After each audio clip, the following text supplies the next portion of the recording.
शोभित जी। राधे राधे। महाराज जी सादर प्रणाम। महाराज जी, अध्यात्म की तरफ चलते चलते अचानक मन विचलित सा हो जाता है, उल्टे से ख्याल आते हैं, नकारात्मक ऊर्जाएं उत्पन्न सी होती हैं महाराज। हाँ, वो चूंकि संसार का मनोरंजन उसको प्रिय लगता है, मन को मनमानी आचरण करना उसको प्रिय लगता है। उसकी गलती नहीं है, हम जहां उसको लगाते हैं वहीं वो राजी होने लगता है। अब जैसे अध्यात्म मार्ग में लगा रहे हैं तो इसमें जहां जहां वो लगा रहा है उसके विरुद्ध बात है। उसको भोग चाहिए, उसको हर इंद्रिय के मना खष्टान इंद्रियाणी प्रकृति स्थान कर सती, 5 ज्ञानेंद्रियों के द्वारा वो विषयों में विचरने का स्वभाव बना लिया है। भगवान कह रहे हैं आप भगवान के अंश, ममैवांशो जीव लोके जीव भूता सनातना मना खष्टान इंद्रियाणी प्रकृति स्थान कर सती।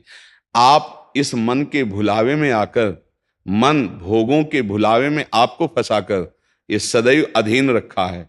अब अध्यात्म सुनना शुरू किया, अध्यात्म चल तो अध्यात्म में मन को वश में किया जाता है और अभी तक आप मन के वश में रहे।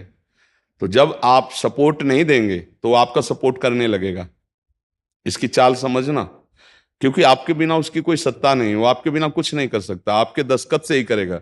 जैसे हमारा मन कह रहा है मैं देखूं, हम कह रहे नहीं देखना है, और वो 100 बार कहेगा देखो, आप कहोगे नहीं ये देखो, अब वो लग जाएगा जिधर आप लगाओगे, पर वो कुछ समय तक लगेगा, फिर वो आपको वश में करने की कोशिश करेगा। और वो जब आप ना करेंगे तो आपको जलाएगा। अगर उस जलन को सह गए तो मन को अधीन कर लेंगे, और नहीं सह गए तो मन आपको अधीन कर लेगा। ये खेल चल रहा है।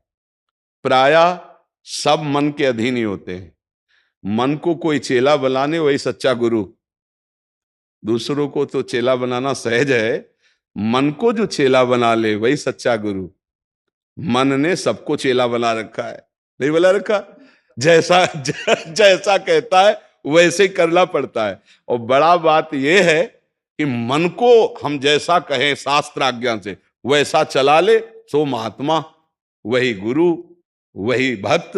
नहीं तो भाई भेष चाहे जो हो, पर मन के अधीनता से मुक्त होना बहुत कठिन होता है। कोई बिरला मन को अधीन करके भगवान की प्राप्ति करता है। तो आप लोग उसी बिरले में हैं, क्योंकि अगर सत्संग मिल रहा है, साधु संग मिल रहा है और अध्यात्म की बातें सुन रहे हैं, अध्यात्म में चल रहे हैं, तो हम ये नहीं कह सकते कि हमारे ऊपर भगवान की कृपा नहीं। कृपा है, पर हमें विचलित नहीं होना। कम से कम ये बात आप स्वीकार करते हैं कि कभी कभी वो हमको गिराने की कोशिश